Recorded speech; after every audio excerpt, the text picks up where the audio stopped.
Coba deh bayangin, teman baik kamu berbuat salah dan cuma kamu yang tahu. Kamu bakal ngapain? Wah, ini pertanyaan yang susah banget ya. Hari ini, kita akan coba mengurai dilema antara jujur dan setia lewat sebuah cerita sederhana tentang dompet yang hilang.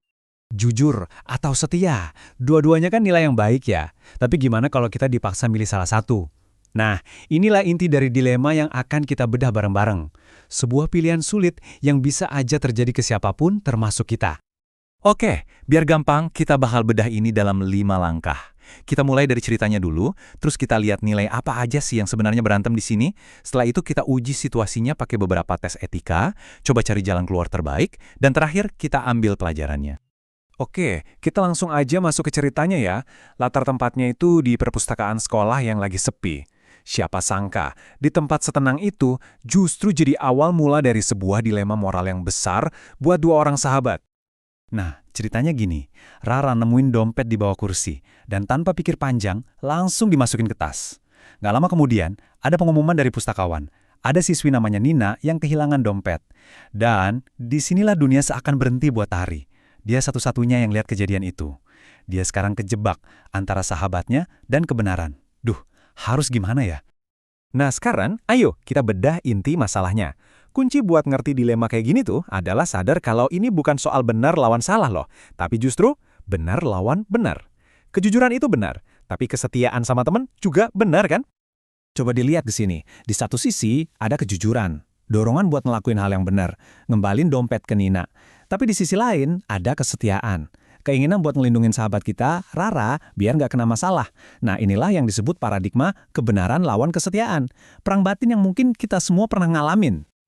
Nah, yang perlu kita ingat juga, keputusan Tari ini dampaknya nggak cuma buat dia sendiri.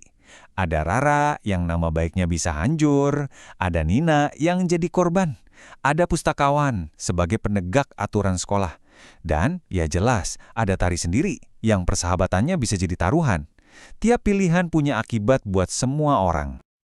Terus gimana dong cara kita nentuin pilihan sesulit ini? Untungnya ada semacam toolkit atau tes etika sederhana yang bisa kita pakai. Ini ngebantu kita buat ngelihat masalah dari berbagai sudut. Yuk kita coba satu persatu. Oke, tes pertama, yang paling gampang deh. Tes hukum. Pertanyaannya simpel, tindakan ini ilegal nggak? Buat kasus Rara, jawabannya, ya, ilegal. Ngambil barang orang lain dengan niat buat disimpan, ya secara teknis itu namanya mencuri. Jadi dari sisi hukum, ini udah jelas salah. Oke, kita persempit lingkupnya ke sekolah. Tes peraturan. Melanggar aturan sekolah nggak? Jelas, semua sekolah pasti punya aturan soal kejujuran. Nggak ngembaliin barang temuan itu udah pasti melanggar prinsip dasar di sekolah manapun. Sekarang kita pakai tes intuisi. Atau gampangnya kata hati. Coba deh bayangin kamu di posisi Tari. Rasanya gimana di dalam hati? Gelisah? Gak nyaman? Nah, itu dia sinyal dari hati nurani kamu. Tari juga pasti ngerasain hal yang sama persis. Berikutnya, tes publik. Coba bayangin, kelakuan Rara ini jadi headline di mading sekolah. Siswi X ambil dompet teman. Kira-kira gimana tuh? Pasti malu banget kan? Tes ini maksa kita buat mikirin gimana tindakan kita dilihat sama orang lain dan efeknya ke reputasi kita. Dan yang terakhir nih, ini tes yang paling personal mungkin ya, tes mentor. Coba pikirin deh, siapa orang yang paling kamu hormati? Bisa jadi guru, orang tua, atau tokoh idola. Kalau kamu jadi Tari dan nanya ke mereka, kira-kira apa ya nasihat mereka? Kemungkinan besar mereka bakal nyuruh kamu buat milih jalan kejujuran. Oke, setelah ngelewatin semua tes tadi, udah jelas banget kan kalau nyimpen dompet itu salah. Tapi, tahu apa yang salah, itu beda loh sama tahu cara memperbaikinya. Sekarang kita pindah dari analisis ke aksi. Ada satu prinsip penting yang bisa jadi panduan kita. Nah, ini dia kuncinya. Berpikir berbasis rasa peduli. Ini mengubah cara kita mandang masalah. Jadi kita nggak cuma nanya aturannya gimana atau gimana cara lindungi temen, tapi pertanyaannya jadi, gimana ya caranya peduli sama semua orang yang terlibat. Artinya, kita harus coba ngerasain apa yang Nina rasain, tapi juga mikirin cara terbaik buat bantu Rara tanpa mengorbankan kebenaran. Nah, pakai prinsip kepedulian ini, kita jadi bisa lihat pilihan-pilihan Tari. Pertama, diam aja. Ini ngelindungin Rara, tapi nggak peduli sama Nina. Kedua, langsung labrak Rara. Mungkin bener, tapi bisa-bisa persahabatan mereka hancur.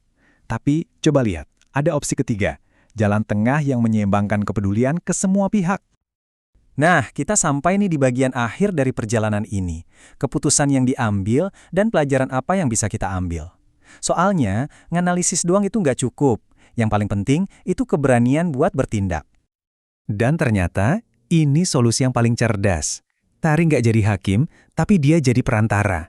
Dia ngomong baik-baik sama pustakawan, pustakawannya juga bijak, nggak langsung ngehukum Rara, tapi ngebimbing dia. Hasilnya, Rara ngembaliin dompet itu atas kesadarannya sendiri. Ini benar-benar konsep menang-menang-menang kan? Nina dapat dompetnya, Rara belajar dari kesalahan tanpa dipermalukan, dan Tari tetap bisa menjaga persahabatannya. Dan ini dia pelajaran terbesarnya. Apa yang dilakuin Tari itu namanya keberanian moral. Bukan berani berantem ya, tapi berani untuk membela apa yang benar. Walaupun itu sulit dan beresiko ngerusak hubungan. Inilah inti dari integritas. Jadi, pada akhirnya kejadian kecil kayak gini tuh ngajarin kita sesuatu yang besar banget, seperti yang tertulis di sini. Komunitas yang kuat, entah itu sekolah, kantor, atau negara, itu berdiri di atas pilar kejujuran, keadilan, tanggung jawab, dan kepedulian. Tindakan Tari dan Pustakawan adalah contoh nyata dari pilar-pilar ini. Nah, sekarang pertanyaannya saya lempar balik ke kamu. Setelah ngelihat semua sisinya, kalau kamu yang ada di posisi Tari, apa yang akan kamu lakukan? Memang nggak ada jawaban yang gampang, tapi pilihanmu akan nunjukin nilai apa yang jadi kompas dalam hidupmu. Coba deh renungin.